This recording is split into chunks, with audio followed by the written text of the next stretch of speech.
മിശിഹായിൽ അനുഗ്രഹീതരായവരെ, ദിവ്യകാരുണ്യ ഈശോ ഈ ദിവസം നിങ്ങളെല്ലാവരെയും സഹായിക്കുകയും സംരക്ഷിക്കുകയും അവിടുത്തെ കൃപകൾ കൊണ്ടും അനുഗ്രഹങ്ങൾ കൊണ്ടും നിങ്ങളെ ഓരോരുത്തരെയും നിറയ്ക്കുകയും ചെയ്യട്ടെ എന്നും പ്രത്യേകമായിട്ട് പ്രാർത്ഥിക്കുകയാണ്. വിശുദ്ധ ലൂക്കായുടെ സുവിശേഷത്തിന്റെ 18-ാമത്തെ അധ്യായത്തിന്റെ 18 മുതലുള്ള തിരുവചന ഭാഗങ്ങളിൽ ഒരു അധികാരി ഈശോയുടെ അരികിലേക്ക് വന്നിട്ട് ചോദിക്കുകയാണ്, നിത്യജീവൻ അവകാശമാക്കാൻ എന്തു ചെയ്യണം? ഈശോ പറയാ, പ്രമാണങ്ങളെല്ലാം പാലിക്കുക.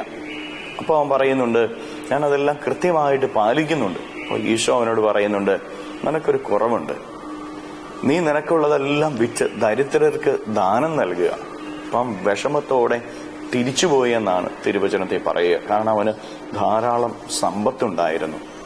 പ്രിയപ്പെട്ടവരെ, സ്വർഗരാജ്യത്തിൽ പ്രവേശിക്കാൻ ജീവിതത്തിൽ കുറവുകൾ ഉണ്ടാവരുത് എന്ന് ഈശോ വ്യക്തമായിട്ട് തിരുവചനത്തിലൂടെ പഠിപ്പിക്കുകയാണ്. പലപ്പോഴും നമ്മുടെയൊക്കെ ജീവിതത്തിൽ നമ്മൾ വിചാരിക്കും, നമ്മൾ നിയമങ്ങൾ അനുഷ്ഠിക്കുന്നുണ്ട്, നമ്മൾ ഈശോയുടെ മുമ്പിൽ ഒത്തിരി പ്രാർത്ഥിക്കുന്നുണ്ട്, ജീവിതത്തിൽ എപ്പോഴും ഈശോയോട് ചേർന്ന നിൽക്കുന്നത് എന്നൊക്കെ. പക്ഷെ മനുഷ്യരായ നമ്മുടെയൊക്കെ ജീവിതത്തിൽ എവിടെയെങ്കിലുമൊക്കെ കുറവുകൾ ഉണ്ടാകാനുള്ള സാധ്യതകളുണ്ട്. നമ്മുടെ പ്രവർത്തനങ്ങളിലോ നമ്മുടെ വാക്കുകളോ ജീവിതത്തിന്റെ ശൈലികളിലോ മറ്റെവിടെയെങ്കിലുമൊക്കെ കുറവുകൾ ഉണ്ടാകാനുള്ള സാധ്യതകളുണ്ട് എന്ന് ഈശോനാഥൻ വ്യക്തമായിട്ട് നമ്മെ ഓരോരുത്തരെയും പഠിപ്പിക്കുക. എന്തുകൊണ്ടാണ് നമ്മുടെ ജീവിതത്തില് അനുഗ്രഹങ്ങൾ പലപ്പോഴും ലഭിക്കാത്തത്? ജീവിതത്തിന്റെ പല മേഖലകളിലും ഉയർച്ചയില്ലാതെ നമ്മൾ നിൽക്കുന്നതിന്റെ കാരണം എന്താ? ജീവിതത്തിന്റെ ചില കുറവുകളെ നമ്മൾ തിരിച്ചറിയാതെ പോകുന്നതുകൊണ്ടാണ്.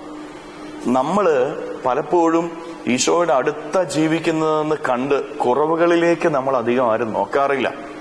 നമ്മുടെ ജീവിതത്തിന്റെ കുറവുകളിലേക്ക് നമ്മൾ ഓരോരുത്തരും നോക്കണം. പ്രിയപ്പെട്ടവരെ, കുറവുകൾ ഉണ്ടോ എന്ന് നമ്മൾ ഓരോരുത്തരും പരിശോധിക്കണം. ഒത്തിരി പ്രാർത്ഥിക്കുന്നതുകൊണ്ട് കാര്യമൊന്നുമില്ല, ഒത്തിരി സമയം ദൈവസന്നിധിയിൽ ചെലവഴിക്കുന്നു എന്ന് പറയുന്നതുകൊണ്ട് കാര്യമൊന്നുമില്ല. നമ്മുടെ ജീവിതത്തിൽ നമ്മൾ മനുഷ്യരായതുകൊണ്ട് എവിടെയെങ്കിലുമൊക്കെ കുറവുകൾ ഉണ്ടാകാനുള്ള സാധ്യതകളുണ്ട് എന്ന് നമ്മൾ ആരും മറന്നു പോകരുത്. ഈ കുറവുകള് തിരിച്ചറിഞ്ഞ കുറവിനെ പരിഹരിക്കാനായിട്ട് സാധിക്കുമ്പോഴാണ് ദൈവസന്നിധിയിൽ നമുക്കൊക്കെ വിലയുണ്ടാവുകയുള്ളൂവെന്ന് നമ്മൾ തിരിച്ചറിയുക.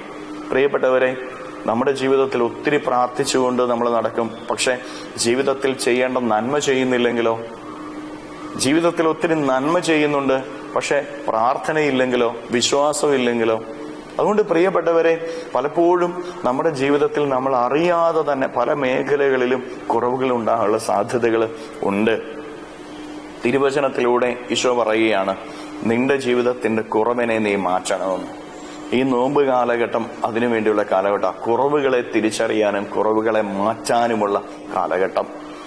ഈ നോമ്പിന്റെ ദിവസങ്ങളിൽ കൂടുതൽ സമയം പ്രാർത്ഥിക്കണമെന്ന് പറയുന്നതും ദൈവത്തിന്റെ സന്നിധിയിൽ ആയിരിക്കണമെന്ന് പറയുന്നതും ദൈവത്തെക്കുറിച്ച് കൂടുതൽ ധ്യാനിക്കണമെന്ന് പറയുന്നതും ഇതിനു വേണ്ടിയിട്ടാ. ജീവിതത്തിന്റെ കുറവുകൾ എന്തെങ്കിലും ഉണ്ടെങ്കിൽ തിരിച്ചറിഞ്ഞ കുറവിനെ പരിഹരിക്കാനായിട്ട് ഈ നോമ്പ് കാലഘട്ടത്തിൽ നമുക്ക് ഓരോരുത്തർക്കും സാധിക്കണം. നമ്മുടെ വ്യക്തിപരമായ ജീവിതത്തില് നമ്മളെ ഏൽപ്പിക്കപ്പെട്ടിരിക്കുന്ന ഉത്തരവാദിത്വത്തിന്റെ മേഖലകളില്, നമ്മുടെ കുടുംബ ജീവിതത്തില്, സമൂഹ ജീവിതത്തില് നമ്മുടെക്ക് കുറവുകളുണ്ട് എങ്കിൽ ആ കുറവിനെ തിരിച്ചറിഞ്ഞ് കുറവിനെ പരിഹരിച്ച് മുന്നോട്ട് പോയാൽ നിന്റെ ദൈവം നിന്നെ അനുഗ്രഹിക്കും. ഈ നോമ്പ് കാലം അനുഗ്രഹത്തിന്റെ കാലഘട്ടമായിരിക്കും. കരങ്ങളെ യാചനയോടെ പിടിച്ച് നമ്മുടെ ജീവിതത്തെയും ജീവിതത്തിന്റെ എല്ലാ കാര്യങ്ങളെയും ഈശോയ്ക്ക് കൊടുത്ത് നമുക്ക് സ്തുതിച്ച് പ്രാർത്ഥിക്കാം. ഹല്ലേലൂയ. ഈശോയെ നന്ദി. Hallelujah, hallelujah, hallelujah, hallelujah, hallelujah, hallelujah, hallelujah. കർത്താവായ ഈശോയെ മക്കളെ ഓരോരുത്തരെയും സമർപ്പിക്കുന്നു.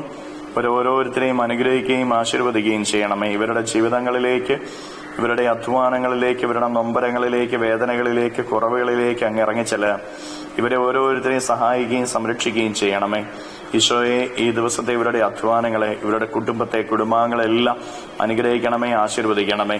ഇവരുടെ ജീവിതത്തിൽ നിന്ന്, ജീവിതത്തിന്റെ വഴികളിൽ നിന്ന് സർവ്വ തിന്മകളെയും ബന്ധനങ്ങളെയും പിശാചിന്റെ ഉപദ്രവങ്ങളെയും നാരകീയ ശക്തികളെയും പൈശാചിക ശക്തികളെയും ദിവ്യകാരുണ്യത്താൽ ബന്ധിച്ചു നിർവീര്യമാക്കി നരകാഗ്നിയിലേക്ക് അട്ടിപ്പായിക്കുന്നു. എല്ലാ കെട്ടുകളും ഇവരുടെ ജീവിതത്തിൽ നിന്ന് അഴിയട്ടെ എന്ന് കൽപ്പിക്കുന്നു. തിന്മ വിട്ടുമാറട്ടെ എന്ന് കൽപ്പിക്കുന്നു. പൈശാചിക അരൂപികൾ നിർവീര്യമാകട്ടെ എന്ന് കൽപ്പിക്കുന്നു. Hallelujah, hallelujah, hallelujah, hallelujah. നിത്യം പിതാവും പുത്രനും പരിശുദ്ധാത്മാവുമായ സർവേശ്വര എന്നേക്കും ആമേൻ.